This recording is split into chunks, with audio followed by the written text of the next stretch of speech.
Sungguh benar Tuhan, karya-Mu yang besar yang telah membuat kami ada sampai saat ini.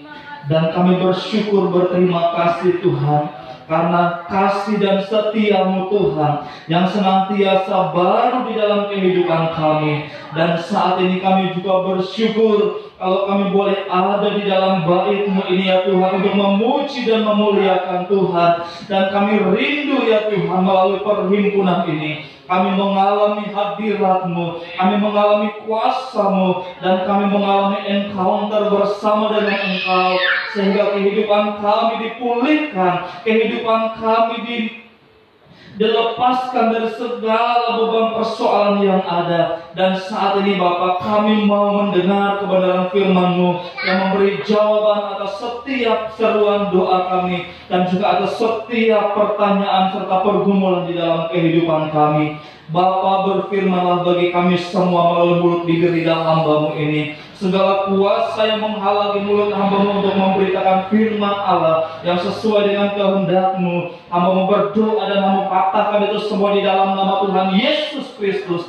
Dan saat ini Bapa, hamba mengizinkan Roh Allah untuk berbicara melalui mulut bibir dan lidah hamba-Mu ini. Terpujilah nama-Mu ya Tuhan. Kami berdoa dan kami siap untuk menerima kebenaran firman-Mu, dan kami membuka hati kami untuk menerima firman-Mu di dalam nama Tuhan Yesus. Haleluya. Amin. Puji Tuhan.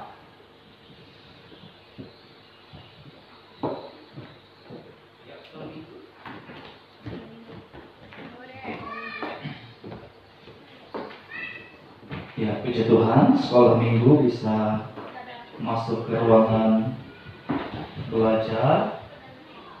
Haleluya, puji Tuhan, shalom. Kita bersyukur kepada Tuhan, Bapak Ibu Saudara yang dikasihi oleh Tuhan kita Yesus Kristus. Kami bersyukur kepada Tuhan karena Tuhan sungguh baik di dalam kehidupan kami. Karena baru saja orang tua yang kami kasihi telah dipanggil oleh Tuhan. Dan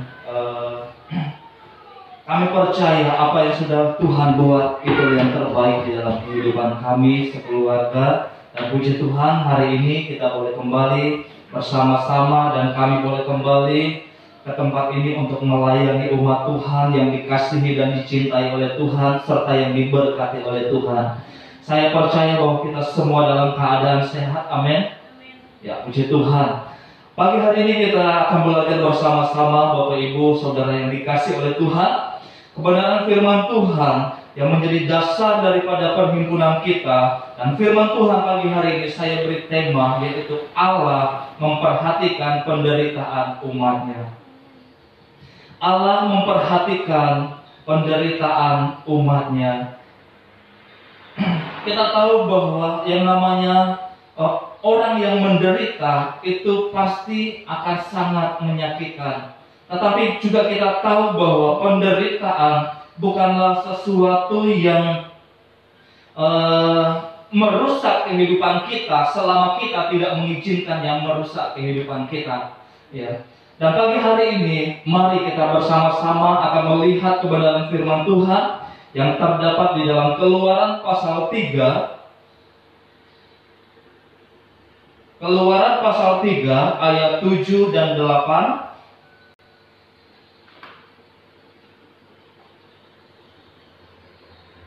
Pada jemaat yang ada di dalam ruangan, kita akan melihat di dalam Keluaran pasalnya yang ketiga ayat 7 dan 8.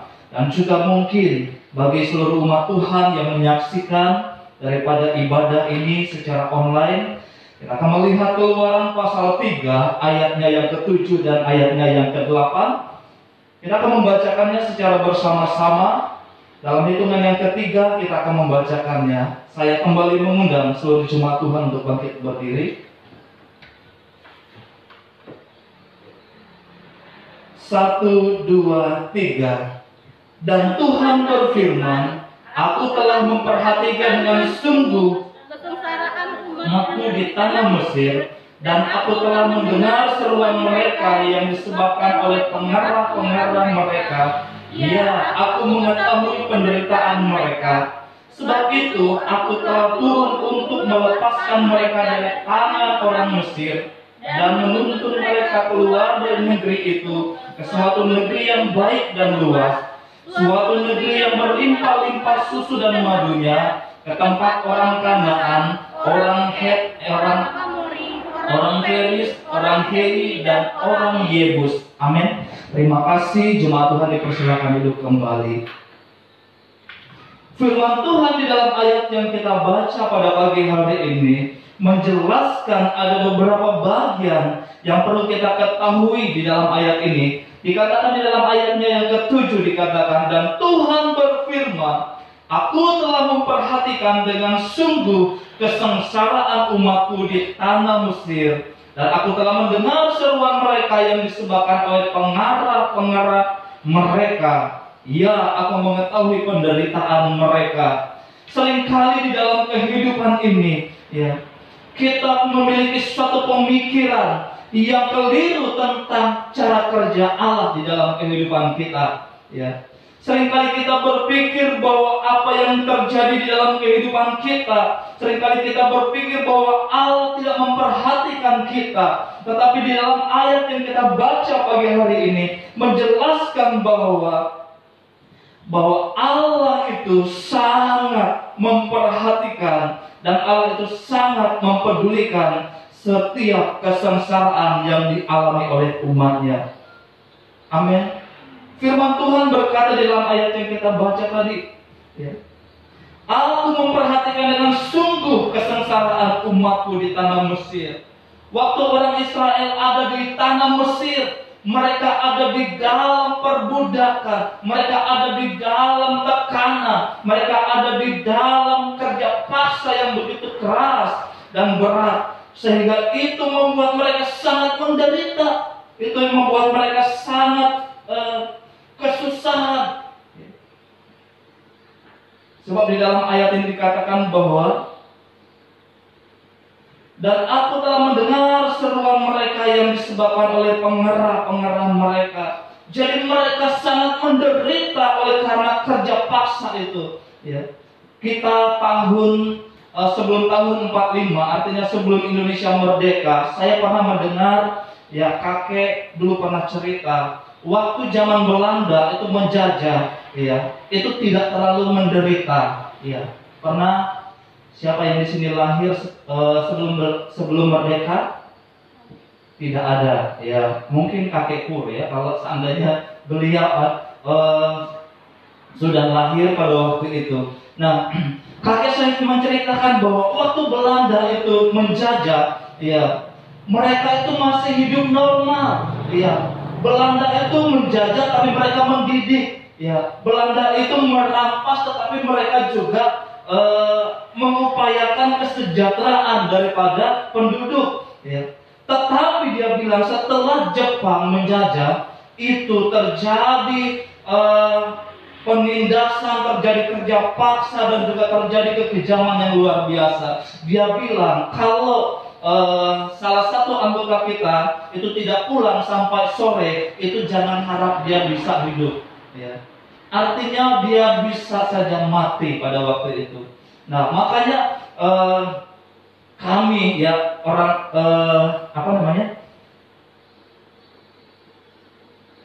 keluarga besar kami itu sebenarnya berada di Barontongbok ini waktu itu. Tetapi oleh karena penjajahan pada waktu itu, akhirnya mereka semua mengungsi ke seberang Mahakam sana, dan di sanalah kami semuanya lahir. Dulu Meraya itu tidak ada, katanya hutan berantara, ya. Tetapi oleh karena penjajahan, oleh karena tekanan daripada Jepang, sehingga mereka lari semua ke seberang sana. Akhirnya hutan itu dijadikan kampung, dan kami semua lahir di sana di kampung yang namanya Meraya. Dulu tidak ada. Nah, itu artinya bahwa mereka sangat menderita oleh karena penjajahan. Dan begitu juga kehidupan umat Tuhan yang ada di Mesir pada waktu itu. Ya. Mereka sangat menderita, mereka sangat kesusahan, dan mereka sangat kesakitan. Oleh karena itu, mereka senantiasa berseru, mereka senantiasa mungkin berteriak oleh karena penderitaan itu. Ya, firman Tuhan berkata, dan aku telah mendengar seruan mereka yang disebabkan oleh pengerah-pengerah mereka. Iya, aku mengetahui penderitaan mereka. Sebab itu aku telah turun untuk melepaskan mereka dari tangan orang Mesir. Nah, di sini kita melihat bahwa bagaimana Allah yang penuh kuasa, yang penuh kasih, yang penuh perhatian itu turun tangan untuk memperhatikan umatnya. Dia memperhatikan penderitaan umatnya. Dia memperhatikan kesusahan umatnya. Dia memperhatikan segala duka umatnya. Di sini kita melihat bahwa bagaimana Allah itu senantiasa melihat keberadaan saya dan saudara. Allah senantiasa memperhatikan keadaan saya dan saudara. Allah tidak pernah tinggal diam terhadap apa yang kita hadapi. Penderitaan yang kita alami sekarang ini, bukan berarti Allah tidak bekerja di dalam kehidupan kita.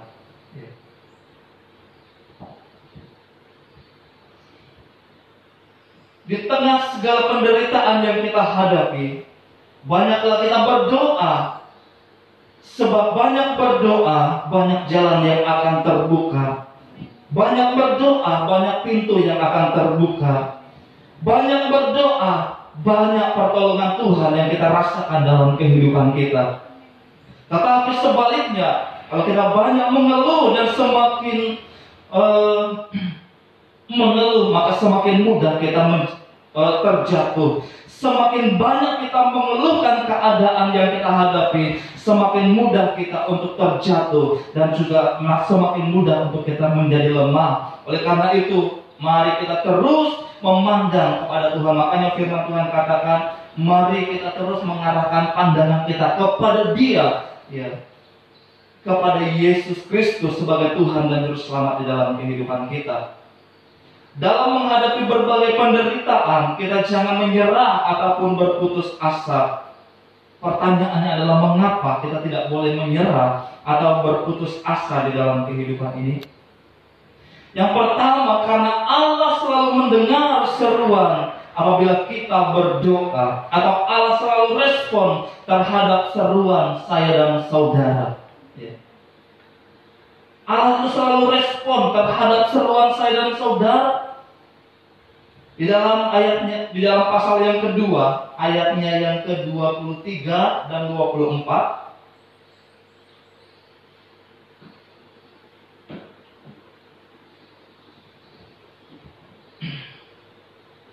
Ayat 23 saya bacakan bagi kita semua. Lama sesudah itu matilah Raja Mesir. Tetapi orang Israel masih mengeluh karena perbudakan. Dan mereka berseru-seru sehingga teriak mereka minta tolong karena perbudakan itu sampai kepada Allah. Allah mendengar mereka mengerang, lalu Ia mengingat kepada perjanjiannya dengan Abraham, Ishak dan Yakub. Di sini saya mau katakan bahwa yang perlu kita lakukan di dalam segala hal yang kita hadapi adalah tetap berdoa, berseru kepada Tuhan. Karena Allah itu selalu respon terhadap seruan setiap umatnya. Dikatakan di dalam ayatnya yang ke-24, Allah mendengar mereka mengerang. Lalu Ia mengingat kepada perjanjiannya dengan Abraham dan Ishak dan Yakub. Di sini kita melihat dari ayat 23 dan 24, Yang saya mau tekankan bahwa kita harus tetap fokus kepada Allah yang sanggup menolong kita. Jangan fokus kepada masalah yang dihadapi oleh kita setiap hari. Kenapa di dalam ayat yang ke-23 dikatakan bahwa lama sesudah itu matilah Raja Mesir, tetapi orang Israel masih mengeluh karena perbudakan. Ya. Dan mereka berseru-seru sehingga teriak mereka minta tolong karena perbudakan itu sampai kepada Allah. Coba seandainya orang Israel itu terus hidup di dalam keluhan, terus hidup di dalam kesedihan, atau juga hidup di dalam kecewa terhadap keadaan yang mereka hadapi, dan mereka tidak mau berseru kepada Allah, maka mereka tidak akan mendapatkan pertolongan, mereka tidak akan mendapatkan jawaban, mereka tidak akan mendapatkan kelepasan, mereka tidak akan mendapatkan mujizat daripada Tuhan. Tetapi ketika mereka di dalam penderitaan itu mulai berbalik dan berseru kepada Allah, maka firman Tuhan berkata bahwa Allah mendengar mereka mengerang. Artinya bahwa saat mereka berbalik berseru kepada Allah, Allah mendengar semua hal yang mereka alami. Mesir melambangkan kehidupan dunia, atau melambangkan dunia yang penuh dengan segala kemewahan. Mesir melambangkan keindahan daripada kehidupan. Mesir juga menjanjikan segala sesuatu bagi kehidupan umat manusia pada waktu itu. Mesir menjanjikan segala sesuatu yang dibutuhkan oleh umat manusia pada waktu itu. Mesir juga menjanjikan segala harapan-harapan pada umat pada waktu itu. Ya. Tetapi Mesir juga adalah kota yang penuh dengan kekejaman, yang penuh dengan kekerasan, dan juga yang penuh dengan tekanan. Dan umat Israel hidup di sana. Ya. Mereka terpenuhi segala kebutuhan mereka, makan minum mereka terpenuhi. Tetapi fisik mereka juga telah begitu banyak mengalami penderitaan. Mereka tertekan oleh karena kerja paksa yang ada. Tetapi oleh karena Mesir menjanjikan kehidupan bagi mereka, sehingga mereka tetap mau berusaha hidup, ya, hidup dengan melakukan segala hal yang ada di Mesir. Tetapi mereka mulai kembali melihat kalau hidup seperti ini terus, maka mereka juga akan mengalami penderitaan yang terus berkepanjangan. Tetapi oleh anugerah Tuhan, akhirnya Tuhan, ya, menolong umatnya dari cengkraman Firaun melalui Musa. Melalui Musa mereka telah mendapatkan kebebasan, mereka telah mendapatkan kelepasan. Makanya di dalam ayat yang kita baca tadi, Tuhan turun untuk melepaskan mereka dari tangan orang Mesir dan menuntun mereka keluar dari negeri, dan menuntun mereka keluar dari negeri itu dan ke suatu negeri yang baik dan luas. Nah, di sini kita melihat bahwa Allah tidak mau umatnya terus hidup di bawah tekanan, terus hidup di bawah penderitaan, terus hidup di bawah kerja paksa. Akhirnya Tuhan turun tangan untuk membawa umat itu keluar ke suatu negeri yang luas, ke suatu negeri yang berlimpah susu dan madunya. Disinilah kita sebagai umat Tuhan harus tetap mempercayai Allah di dalam kehidupan kita. Sebab apa? Ketika Allah turun tangan, maka kita akan melihat hal-hal yang luar biasa yang akan Tuhan kerjakan di dalam kehidupan kita. Ya. Yang saya mau tekankan di dalam firman Tuhan pagi hari ini, jangan kita pernah berfokus kepada apa yang kita alami sekarang ini. Tetaplah fokus hanya kepada Tuhan. Ya, tetap fokus kepada Tuhan. Kenapa? Karena Tuhan yang sanggup untuk menolong saya dan saudara. Mungkin hari ini, ya, kita dirundung oleh masalah yang begitu berat di dalam kehidupan kita, kita dirundung oleh berbagai macam pergumulan di dalam kehidupan kita, entah pergumulan perekonomian, entah pergumulan tentang sakit penyakit, entah pergumulan tentang pekerjaan-pekerjaan kita, ingatlah bahwa Allah yang kita sembah adalah Allah yang sanggup menyatakan pertolongannya kepada saya dan saudara, asal kita mau tetap berseru dan percaya kepadanya. Amin.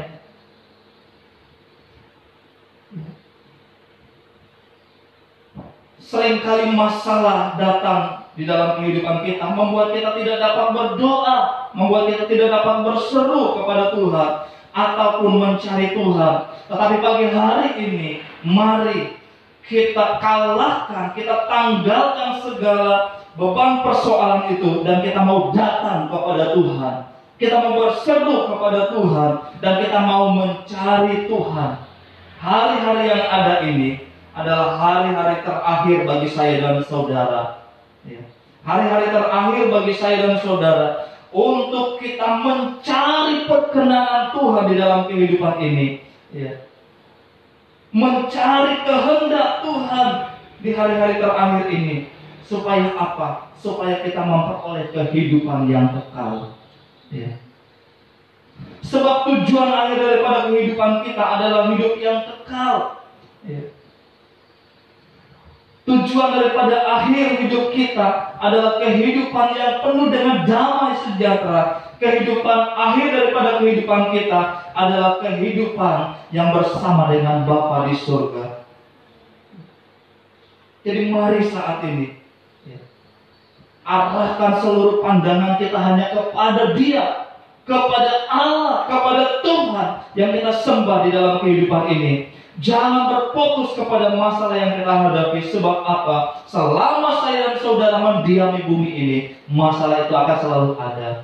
Tetapi ingatlah, kita punya Allah yang sanggup melepaskan kita semua dari masalah yang ada.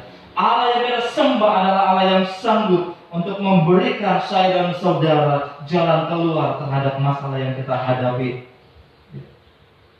Jadi ketika mereka ada di dalam penderitaan yang begitu berat itu, mereka mulai berseru kepada Allah. Mereka meminta pertolongan kepada Allah. Jadi mari kita sama-sama melakukan satu tindakan, yaitu untuk mencari Allah dan juga selalu berseru kepada Allah di dalam segala hal yang kita hadapi. Yang kedua, mengapa kita tidak perlu atau tidak boleh menyerah terhadap segala persoalan atau penderitaan yang kita hadapi? Karena Allah yang selalu melihat dan memperhatikan kita. Allah selalu melihat dan memperhatikan kita. Ayat 25 di dalam pasalnya yang kedua, Keluaran pasal 2 ayat 25 dikatakan, maka Allah melihat orang Israel itu dan Allah memperhatikan mereka. Firman Tuhan berkata, maka Allah melihat orang Israel itu. Apa yang Allah lihat dari orang Israel? Allah melihat penderitaan mereka. Allah melihat kesusahan mereka. Allah melihat pergumulan mereka. Allah juga melihat segala kepahitan yang telah dilakukan oleh orang Mesir kepada mereka. Tetapi Allah bukan hanya melihat, menonton saja apa yang mereka alami, tetapi Allah memperhatikan mereka. Allah mengasihi mereka. Allah menyayangi mereka. Allah peduli kepada mereka. Sehingga kita melihat dari ayatnya yang ke-7, pasal 3 ayat 7 dan 8, di situ Allah bergerak di tengah-tengah segala pergumulan umatnya. Ya, firman Tuhan di dalam ayat yang kita baca tadi, dan Tuhan berfirman, aku telah memperhatikan dengan sungguh kesengsaraan umatku di tanah Mesir. Dan aku telah mendengar seruan mereka yang disebabkan oleh pengarah-pengarah mereka. Ya, aku mengetahui penderitaan mereka. Sebab itu aku telah turun untuk melepaskan mereka dari tangan orang Mesir dan menuntun mereka keluar dari negeri itu ke suatu negeri yang baik dan luas, suatu negeri yang berlimpah-limpah susu dan madunya, ke tempat orang Kanaan, orang Het, orang Amori, orang Feris, orang Hewi, dan orang Yebus. Di sini kita melihat ketika Allah melihat penderitaan umatnya di Mesir, ya, Allah langsung bergerak, Allah langsung bertindak, dan Allah langsung menyatakan pertolongannya kepada mereka. Pertolongan yang Allah nyatakan kepada mereka di dalam ayatnya yang ke-8. Aku telah turun untuk melepaskan mereka dari tangan orang Mesir. Jadi Allah melepaskan mereka dari tangan orang Mesir atau dari kekuasaan Mesir. Sehingga kita melihat bagaimana cara Allah melepaskan mereka. Allah mengerjakan begitu banyak mujizat di Mesir. Ya, kita melihat ada 10 tulah yang dikerjakan oleh Allah untuk menyatakan pertolongannya kepada orang Israel. Dan menuntun mereka keluar dari negeri itu ke suatu negeri yang baik dan luas, suatu negeri yang berlimpah-limpah susu dan madunya. Jadi Allah memperhatikan mereka dan membawa mereka keluar dari Mesir, lalu menuntun mereka ke suatu negeri yang luas, ke negeri yang berlimpah susu dan madunya. Ini hal yang luar biasa. Kalau kita berseru kepada Allah, kalau kita senantiasa mencari Allah, kalau kita senantiasa mengutamakan Allah di dalam kehidupan kita, maka Dia akan bergerak menyatakan pertolongannya kepada saya dan saudara. Umat yang berdoa itu menerima pertolongan yang daripada Tuhan. Umat yang berseru itu mendapatkan kasih karunia Allah yang luar biasa. Mereka tadinya penuh dengan penderitaan, tetapi ketika Allah turun tangan atas mereka, mereka dilepaskan, mereka dibebaskan, dan mereka dituntun ke suatu negeri yang baik, yang berlimpah dengan susu dan madunya, yang begitu luar biasa. Tetapi inilah yang menjadi persoalan di dalam kehidupan kita sebagai orang percaya. Ya, persoalan kita adalah kita tidak kuat untuk menunggu pertolongan Allah dalam kehidupan ini. Ya. Kita ingat ketika Allah menuntun mereka ke suatu negeri yang berlimpah susu dengan madu itu, ya, tidak sedikit mereka binasa di jalan. Kenapa? Karena mereka tidak sabar dengan keadaan yang ada. Mereka tidak kuat dengan penderitaan yang ada di perjalanan mereka.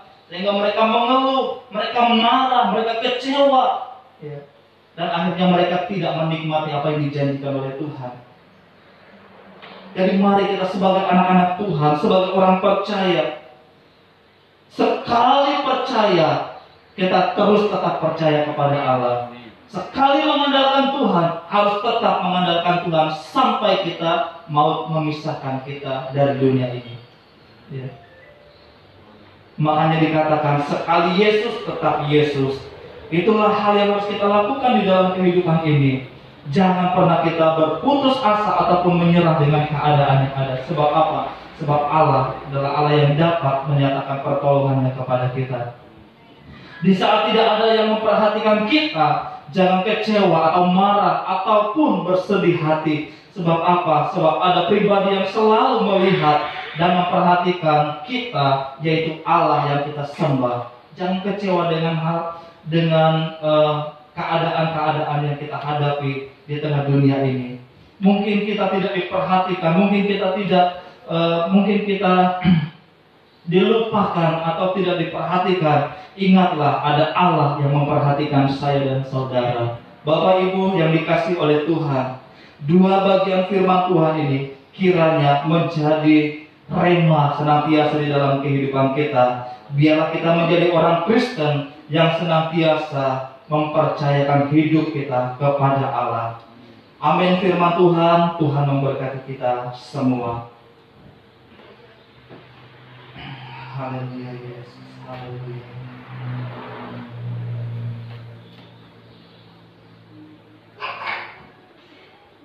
Pagi hari ini kita percaya bahwa setiap pergumulan yang kita hadapi selalu ada jalan keluarnya, dan selalu ada jawaban daripada Tuhan, dan selalu ada pertolongan dan mujizat Tuhan terjadi di dalam kehidupan kita. Haleluya Yesus, haleluya. Saya undang semua jemaat Tuhan untuk bangkit berdiri. Kita naikkan satu pujian di hadapan Tuhan. Ku bersyukur Bapa. Hari ini kita hanya mau bersyukur kepada Tuhan, sebab Dia baik di dalam kehidupan kita. Haleluya Yesus, haleluya. Kita mau bersyukur buat kasih setia-Nya di dalam kehidupan kita. Haleluya Yesus. Glory, haleluya.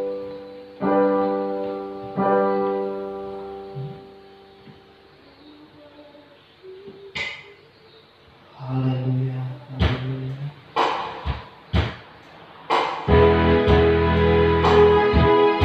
Terima kasih Tuhan buat firman-Mu yang meneguhkan kami,